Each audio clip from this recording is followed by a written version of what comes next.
kasama ko na po si Dr. Aido Cepeda, ang Executive Director ng National Research Council of the Philippines ng DOST.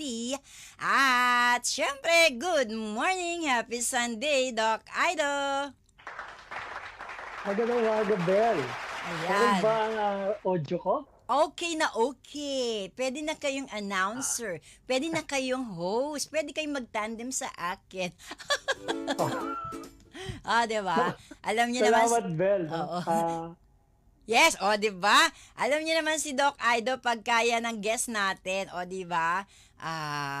Masaya kasi tingnan niyo ang kanyang ngiti. Kapag kayo ay may heavy heart tapos nasa lubong niyo si Doc Aido tapos ganyan yung ngiti, maiibsan ang inyong heavy heart. Di ba, Doc Aido? Di ba? Ngiti-ngiti talaga. Sa karangalan, Bel. No?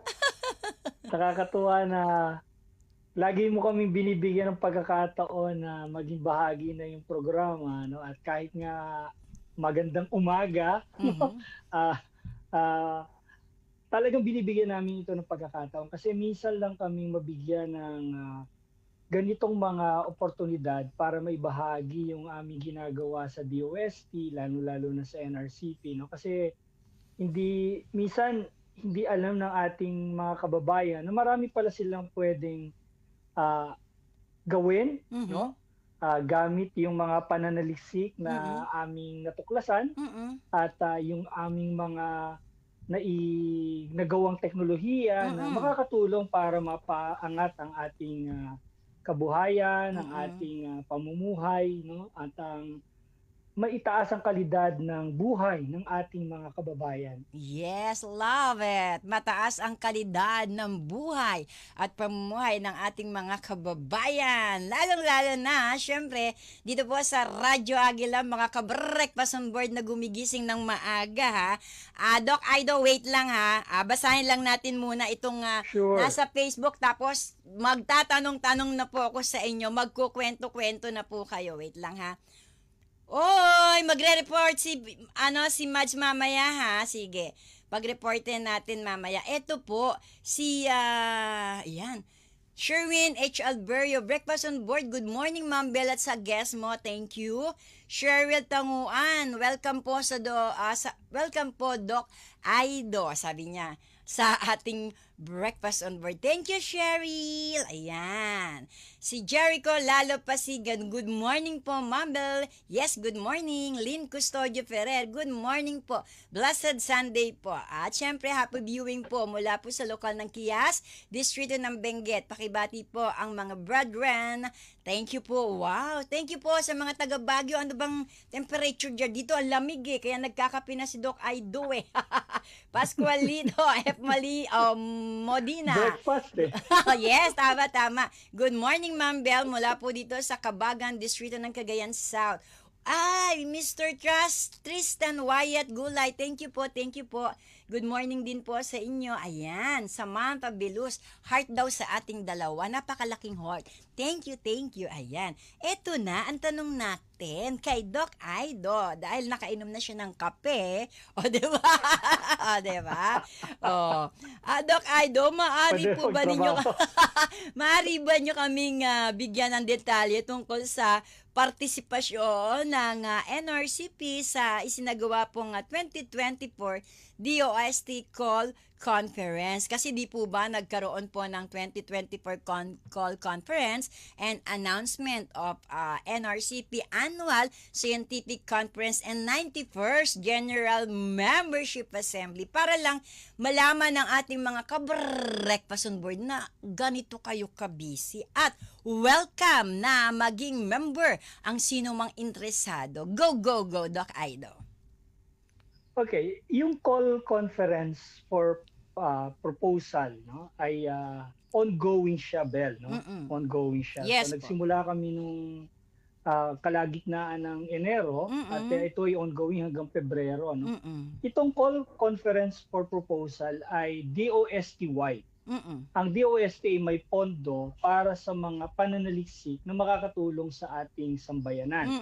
Ang NRCP kasama ang PCARD, PCHRD at PSHRD Mm. ay pumupunta sa iba't ibang rehiyon, no? Nauna na Okay. yung North Luzon, no, sa Baguio, tapos yung sa Mindanao sa CDO, at sa February 8 ay sa Cebu naman, at sa February 15 ay sa Metro Manila, no. Itong call conference ay isang pagkakataon upang maibahagi namin yung lahat ng mga priority areas na pinopondohan ng DOST, no? Yan. Wow naman. Talagang Oo. ano po 'no, suportado talaga lagi ang inyong Yeah, mga oo, malaki. Malaki ang pondo ng gobyerno na inilalaan sa R&D, oo, Bel, no? opo. At ito yung aming ikinekwento kasi Yes po, baka akala ng iba walang pondo ang pamahalaan para oo. sa research and development, particularly sa science, technology, and innovation. Malaki, malaki yung pondo natin, no? Sa kasalukuyan, more than 3 billion Ayan, ang nakalaan, no, sa kasalukuyang GAA, no, 'yan. or sa NIP, Oo, sa NEP na oo. ipinasa ng ating Kongreso. Ayan. Oo, alam niyo, nakatutuwa 'no, Doc Ardo, kasi kayo sinasabi niyong may budget, ganito ang budget. Tama po 'yan kasi para mawala sa isip ng ating mga kababayan, may pondo pero walang nakikitang gawa. Sa inyo po, lalo na ang DOST, lahat ng attached agency, kitang-kita yung mga Yeah. programa at proyekto, and congratulations po doon, ha? Sige po. Eto naman, yung pong ating pong naging call conference sa North Luzon, Baguio, ang dami nakikinig sa atin sa radyo sa Baguio, at Mindanao, Cagayan de Oro, nitong mga nakalipas na araw, Doc Aido. Kumustahin ko lang po. Mm.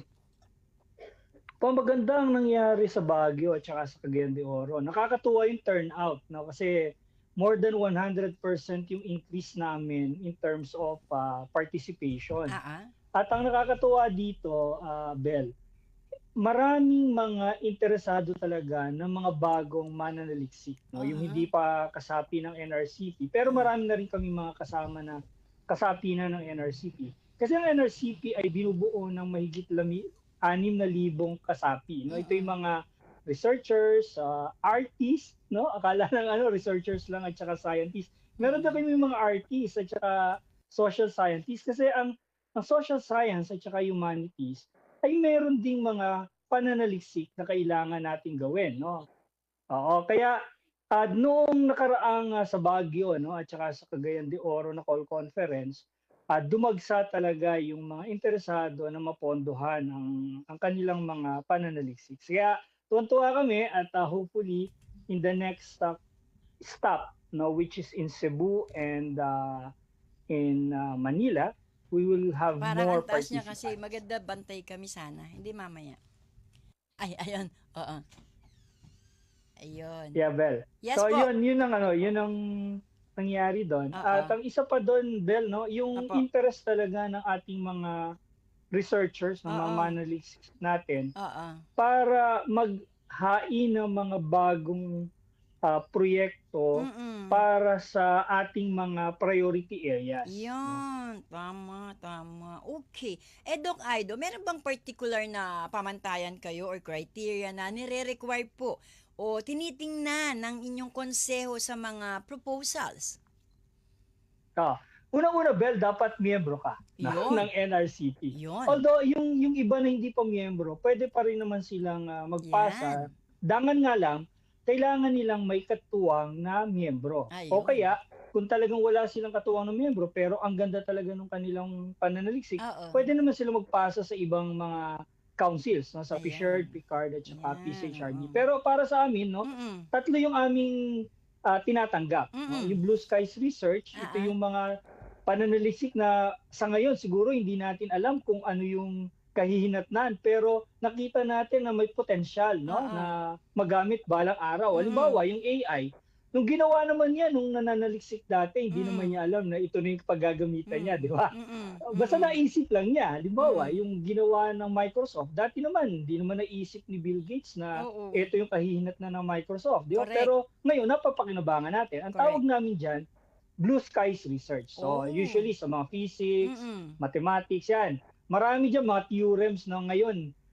Siguro hindi nila maiisip kung saan pupunta 'yan, no? Oo. Pero pinopondohan natin 'yan. Meron din tayong tinatawag na policy research. Well, ito yung isa sa pinaka malaki naming investment ngayon dahil Mm. nga nakikita na ng ating mga LG officials, Congress, Mm. Senate, yung kahalagahan ng research-based Mm.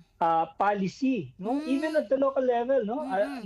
Naibahagi ko na nung mga nakaraang panayam yung Mm. iba't ibang mga pinondohan namin na Mm. research Mm. na nakatulong para maggawa ng ordinansa ang halimbawa ang Iligan City Yun. para do sa conservation area sa mga taga-dagat at Mm. yung sa Siargao at Oo. sa Ubay, no? Sa Oo. ano naman Oo. sa kanilang mga ano tawag dito conservation area at saka flora and fauna. Uh-huh. Ito ay nakabase sa mga sa mga pananaliksik ng aming mga miyembro.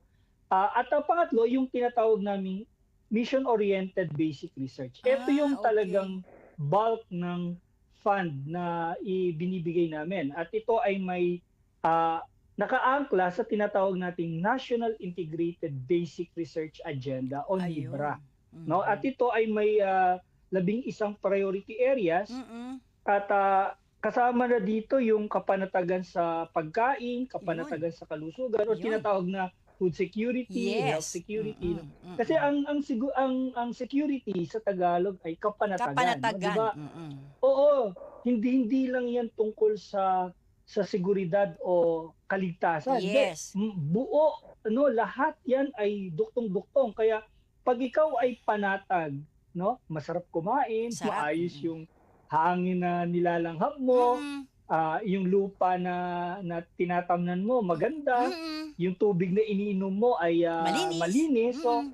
panatag ang buhay, 'di ba? Yes. Panatag ang buhay. Yes. So, even meron din kaming pinopondohan sa kapanatagan sa enerhiya, Yun. sa Mm. transportasyon, no? Ito ngayon, In demand yan. init na usapin, no? Issue. Yung Mainit na issue. transportation, di ba? Oo, Mainit na issue yan. mainit yan, no? So, Palamigin natin, Doc Aido. palamigin natin, oo. At saka isa rin sa pinakamahalaga namin na pinopondahan yung katatagan ng klima at sa kalamidad. No, paano tayo tumutugon sa climate Climate change? change. Oo. Oo. At syempre, kailangan din natin ang mga panaliksik sa edukasyon, Yes. lalong-lalo na doon sa makabagong mga pagtugon sa Ah. hamon ng edukasyon. Lalo ngayon, 'di ba, lumabas na yung sa EDCOL. So paano natin matutulungan ang ating mga paaralan, ang ating Mm. mga guro, ang ating mga administrador Mm. para umangat naman yung kalidad ng edukasyon sa Pilipinas. So ito pinopondohan din namin. Yun. O, di ba? Yan yung sinasabi ni Doc Aido na pondo kung saan nila ginagamit. O, di ba? Very, very transparent. Tama, Doc Aido? Ayan, o. Oo, kasi nga alam mo pagka sinabi niyo walang pondo, may pondo. Ang Meron. tanong, handa ba kayong mag-propose? Yan. Kasi siyempre demand driven kami. Pag Yes. walang proposal, wala kaming mapopondohan. Kaya Correct. pumupunta kami sa iba't ibang rehiyon Yun. upang ikuwento, ipangalandakan, ibahagi na Tama. merong pondo ang pamahalaan, kailangan nyo lamang mag-submit Tama. ng proposal. Oh, kaya eto na. Isa sa pinakamalaki na magaganap itong aktibidad na ito, tinatawag na 2024 Annual Scientific Conference and 91st General Membership Assembly. Ano ang aabangan ng ating mga kababayan, mga ka-Breakfast on Board na nanonood sa Facebook Live, YouTube channel at yung marami po ay nakikinig sa radyo habang umihigop ng mainit na kape, Doc Aido. Itong aming 91st Annual Scientific 91st General Membership Assembly, no, yung GMA. Ito ay annual conference na ginagawa para sa lahat ng miyembro ng NRCP. Ito ay gaganapin this year sa March 12 sa PICC at ito ay purely on-site, no? So Okay. we are expecting around 1,200 participants Mm-mm.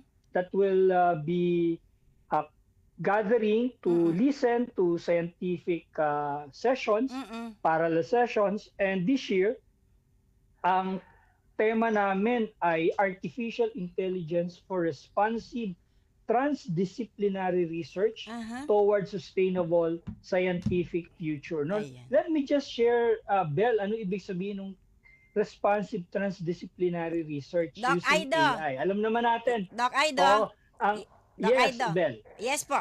Bago natin na i-share yung scientific na ating pong na binabanggit, meron lamang pong papasok na live report mula sa labas ng ating himpilan. Papasukin lang po muna natin, Doc Aido, ha?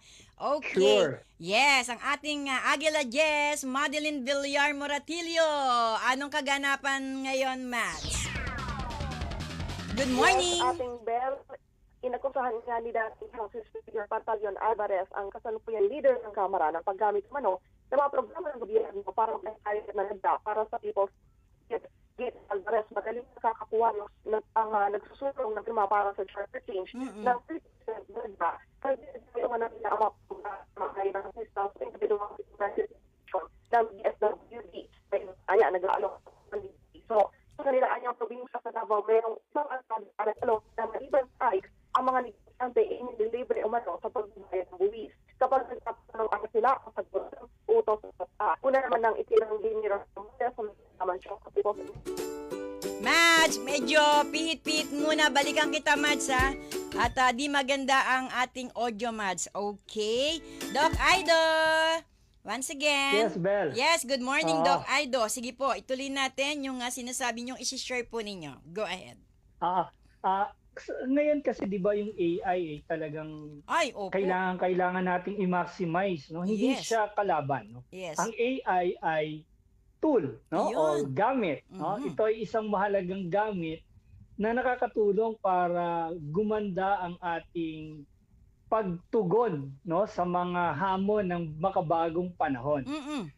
Kailangan lamang nating malaman kung paano ito gagamitin. Yun. No? Kaya nais namin na dito sa conference, Yes. sa iba't ibang larangan, no? Kasi may 11 disiplina kaming tinutugunan, no? Opo. From education to Yes. humanities to social science to applied research to Yes. basic research and basic sciences, no? Mm-mm. And applied sciences. Lahat ito ay pwedeng gumamit ng AI. No? Okay. Ngayon, gusto nating malaman sa mga eksperto kung paano ito gagamitin, paano ito makakatulong para tumugon tayo sa mga hamon ng kasalukuyan at ng kinabukasan. Ayun. Ang isang mahalaga ring salita na aming inilagay dyan, yung tinatawag na transdisciplinary. Mm-mm. Kasi ang kasalukuyang mga ginagamit na metodo o pamamaraan ng Methodology. pananaliksik ay multi and interdisciplinary. No? Ayun. Ibig sabihin, yung mga iba't ibang disiplina ay nagtutulong-tulong para tumugon sa isang problema. Ayun. No? Mhm. Pag sinabing transdisciplinary, hindi lang mga disiplina ang dapat na nag-uusap. Dapat sa simula pa lang, no, ng paghahanap ng solusyon sa problema, katuwang na yung mga stakeholders. Okay. Halimbawa, yung LGU, yung industry, yung media even, no? Yes. Dapat kasama sila sa paghahanap ng solusyon sa mga problema ng lipunan. Halimbawa, ito yung transportation natin. Dapat sa paghahanap ng solusyon sa problema, hindi lang mga scientists at saka mga lawmakers ang tutugon, ang hahanap. Kailangan kasama yung mga tsuper, kasama yung mga operators, Yes. kasama yung mga LG officials, no, para yung gagawing pananaliksik ay buo, Tama. no, at may take na halimbawa yung mga stakeholders para pag natapos yung research, maangkin nila. Yun. Kasi yun ang problema minsan eh. Mm-mm. Darating na sa kanila yung result. So minsan ang sinasabi pagka gumagala kami sa pamayanan, no? Anong magagawa niya sa amin? Hindi naman kami tinanong kung ano yung kailangan namin. So ang nangyayari tuloy parang tinatanggap lang nila para lamang tanggapin, no? Okay. Walang impact, Walang impact. no? Doon sa kanilang walang impact doon sa kanilang community kasi nga hindi akma yung tugon dun sa Ayun. problema. So, Ayun. para ma-address yan, Mm-mm. ginawa namin, pinopromote namin, lalo-lalo na sa International Science Council na Mm-mm. advisor ng UN to, na kami ay miyembro, no, ang NRCP. We are now promoting transdisciplinary type of research. Yun. Para sa Mhm. simula pa lang, merong sense of ownership ang lahat ng stakeholders. Ayan. Okay, may tanong lang dito, Doc Aido, from Al Noel Asis. How to be a member of NRCP? Paano daw Yan. magiging member? Oy, maganda yan. Bel, ibibigay ko sa iyo yung link, Yes no, po. dun sa membership membership portal. Opo. Kailangan lang meron kang research track record, no, Yun. para maging miyembro ng NRCP. Oo. At ito ay individual application, no, Ayun. hindi institutional. So Ah, dapat ikaw ay unang-una researcher, may Ayun. track record, tapos mag-fill out ka lang nung form na makikita mo dun sa aming portal, no, Okay. ng membership application. Mm-mm. At ano yun, i-evaluate ng aming secretariat, i-endorse sa aming GB member, at Ayun. yun, pagka nakita na ikaw naman ay talagang bihasa at saka nananaliksik, ay malamang matatanggap ka bilang miyembro. Ayun. Ayan na, Al Noel Asis, imi-message kita pag sinend na ni Doc Aido. Pero may website din kasi. May website din kasi, di ba, Doc Aido? Actually, si Sir Noel ay kasama ko yan. No? Yeah. Personal ko na lang siyang Yes, gagabayan. personal na lang. Okay. Doc, in the interest of time, before we end, any message, parting words, at sabi dito, hello, watching si Mommy Esther Dison. Hi, Mommy Esther Dison, thank you for watching. Eranio Reyes, thank you for watching. Natutuwa po ako sa inyo, ang aga niyong gumising. Ayan, thank you so much po sa pag-asa na na paggising na maagat, samahan kami sa ating breakfast on board. Tita Ali ng New Era. Thank you. Ayan, parting words po, sir. Unang-una, Bel, no, ang DOST ay isang ahensya na nag-aalay ng serbisyo sa pananaliksik sa buong Pilipinas. No? May 18 ahensya at yung isa dito ang NRCP. At lahat ng proyekto na ginagawa namin ay para umunlad ang taong bayan, para umangat ang kalidad ng buhay natin, at para maprotektahan din ang ating kalikasan. So, from wealth generation to wealth creation to sustainability, and ito yung layunin ng kasalukuyang administrasyon ng DOST. At kami tumutugon dito, at ito ay katuwang namin yung ibang mga council. Kaya ngayong call conference ay joint, no? Joint activity to ng iba't ibang konseho sa pamumuno ni Yusek Lea at ni Secretary Solidum. Yan. Pangalawa, Bel, no? Huwag matakot mag-isip ng mga bagong solusyon. No? Yan ang aming hinahanap ngayon. No? May mga problema tayo, huwag matakot maghanap ng mga bagong solusyon at ipasa yung inyong mga proposal sa amin para matulungan namin kayo. No? Ngayon ay capsule proposal muna, tapos sasalain namin, tapos ipipre-engage namin yung mga mapipili upang magabayan talaga kung paano gagawin. At pangatlo siguro, Bel, no? Napakaraming mga STI technology and solutions that DOST offers. They just need to go to our website at makikita nyo doon sa iba't ibang ahensya kung ano yung mga serbisyo. At pang-apat, maraming salamat sa mga katulad nyo na binibigyan kami ng pagkakataon, no, ng mga media partners na may bahagi itong aming mga serbisyo. Kasi minsan, dahil hindi na ikikwento, akala nila wala tayong ginagawa. Hindi po. Kailangan lamang namin ng mga katuwang katulad ni Bel at saka ng Radyo Agila, no, para ito, mabigyan kami ng opportunity to share to the public what DOST can offer, particularly the National Research Council of the Philippines, which I headed. At thank you dun sa team that put this together, coordinated with you, and we hope to again share in the future some of our upcoming activities. So, Yes po. muli, magandang umaga po sa lahat at saludo sa NRCP, saludo sa ating mga researchers, saludo sa Radyo Agila, Yes at po. salamat, Bel. Thank Mabuhay you. ka. Our pleasure po, Doc Aido Cepeda, Executive Director, National Research Council of the Philippines, DOST. Mabuhay! Stay safe! God bless po, Doc Aido. See you soon!